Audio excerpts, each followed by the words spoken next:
ఈరోజు మనం ర్యాండీ పాష్ రాసిన ద లాస్ట్ లెక్చర్ అంటే తెలుగులో తుది ఉపన్యాసం జీవిత పాఠాలు పుస్తకం మీద వచ్చిన ఒక తెలుగు సమీక్షను కొంచెం లోతుగా చూద్దాం. ఆహా, ర్యాండీ పాష్ పాన్క్రియాటిక్ క్యాన్సర్తో పోట్లాడుతూ ఇక కొన్ని నెలలే ఉన్నాయని తెలిసిన ఒక కంప్యూటర్ సైన్స్ ప్రొఫెసర్ కదా ఆయన. అవును, అంతే. ఆ పరిస్థితిలో కూడా జీవితం గురించి ఆయన ఇచ్చిన ఆ స్పీచ్ అద్భుతమంటారు.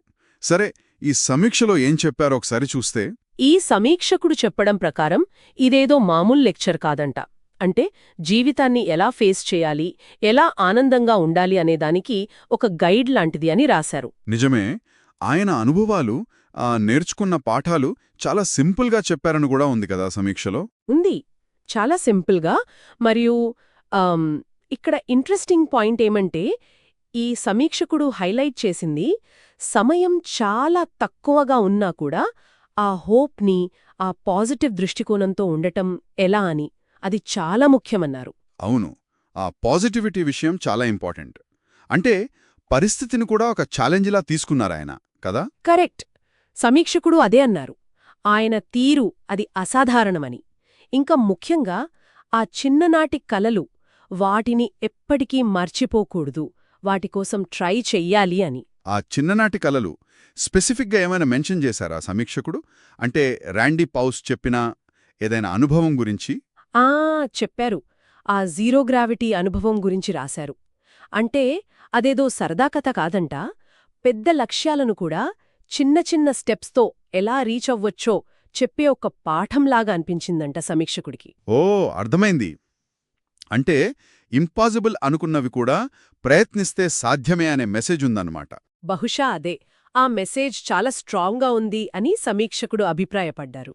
ఇది కాకుండా ఇక ప్రేమ, కుటుంబ బంధాలు, ఫ్రెండ్షిప్, ఈ విషయాలు కూడా ఉన్నాయి కదా.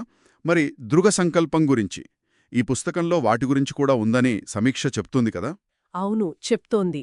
ఈ వాల్యూస్ అన్నీ చాలా ముఖ్యమని ర్యాండీ పాష్ చాలా నొక్కి చెప్పారని రాశారు. మరి ఆయన స్టైల్ గురించి కూడా రాశారు, చాలా బావుంది అని. స్టైల్ అంటే అంటే ఆ నిజాయితీ, ఆ హ్యూమర్ గురించా మీరు చెప్పేది? సమీక్షకుడు దాని గురించి ఏమన్నారు? నిజమే, అదే.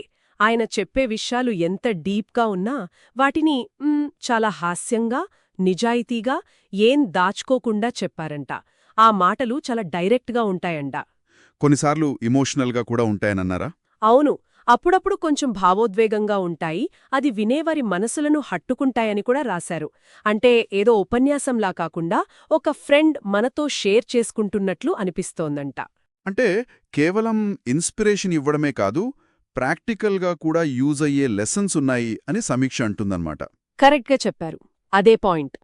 ఇక పెద్ద చిత్రాన్ని చూస్తే, లైఫ్లో ఏదైనా సాధించాలంటే ఒక క్లారిటీ, కంటిన్యూయస్ ఎఫర్టు, ధైర్యం, ఇంకా పట్టుదల, ఇవన్నీ చాలా అవసరం అనే ఒక స్ట్రాంగ్ మెసేజ్ పుస్తకం ఇస్తుందని సమీక్ష చాలా క్లియర్గా చెప్తోంది. ఇంకా ఇది కేవలం ప్రపంచానికిచ్చిన లెక్చర్ మాత్రమే కాదు. కాదు, అది కూడా రాశారు. ఇది ఆయన పిల్లలకి, అంటే ఫ్యూచర్లో వాళ్లు తెలుసుకోవాలని ఆయన కోరుకున్న జీవిత పాఠాల సారాంశం కూడా అని సమీక్షకుడు గుర్తించారు. ఆయన జ్ఞానాన్ని, అనుభవాన్ని వారికి అందించాలని ఒక తపన అది కనిపిస్తోందంట. మరి ఈ సమీక్ష లాస్ట్లో ఎవరికి ఈ పుస్తకం బాగా పనికొస్తుంది అని చెప్పారు? దీని అసలు కంక్లూజన్ ఏంటి? చాలా క్లియర్గా చెప్పారు సమీక్షకుడు. ఇదేదో స్టూడెంట్స్కో, టీచర్స్కు మాత్రమే కాదు అని. పేరెంట్స్కి, లైఫ్లో ఏదైనా చెయ్యాలి అనుకునే ప్రతి ఒక్కరికి, ముఖ్యంగా కష్టాల్లో ఉన్నవాళ్లకి ఇదొక కంపస్ లాంటిది అని అన్నారు. అంటే జీవితంలో వచ్చే కష్టనష్టాలను ఎలా తీసుకోవాలి, ఉన్న టైంని ఎలా యూజ్ చేసుకోవాలి, రిలేషన్షిప్స్ని ఎలా వాల్యూ చేయాలి, ఇలాంటి విషయాలున్నాయంటున్నారు. అవును, ఈ విషయాలపైన చాలా లోతైన థాట్స్ని అందిస్తోందని సమీక్షకుడు నొక్కి చెప్పారు. మన జీవితాన్ని ఇంకా మీనింగ్ఫుల్గా, వాల్యుబుల్గా చేసుకోవడానికి ఇది హెల్ప్ చేస్తుంది అని వారి ఫీలింగ్ అనమాట. ఓకే, అంటే ఈ సమీక్ష ప్రకారం ఇది చదివితే డెఫినెట్గా మన లైఫ్ పర్స్పెక్టివ్లో ఏదో ఒక చేంజ్ వస్తుంది అని ఒక నమ్మకం కలుగుతోంది. అస్సలు సందేహం లేదు. ఫైనల్గా చెప్పాలంటే, మన చేతిలో టైం తక్కువ ఉన్నా సరే ఆ లైఫ్ని ఎంత గొప్పగా, ఎంత ఫుల్గా, ఎంత వాల్యుబుల్గా బ్రతకవచ్చు అనే ఆ బేసిక్ క్వశ్చన్కి ర్యాండీ పాష్ జీవితం, ఆయన మాటలు ఒక పవర్ఫుల్ ప్రాక్టికల్ ఆన్సర్ ఇస్తాయని ఈ సమీక్ష మనకి చెప్తోంది. నిజంగా అది ర్యాండీ పాష్ ప్రపంచానికి వదిలిన గొప్ప వారసత్వం అనే చెప్పాలి. అవును, సమీక్షకుడు కూడా అదే అన్నారు. సరే, ఇక మనం ఆలోచించడానికి ఒక చిన్న విషయం వదులుదాం.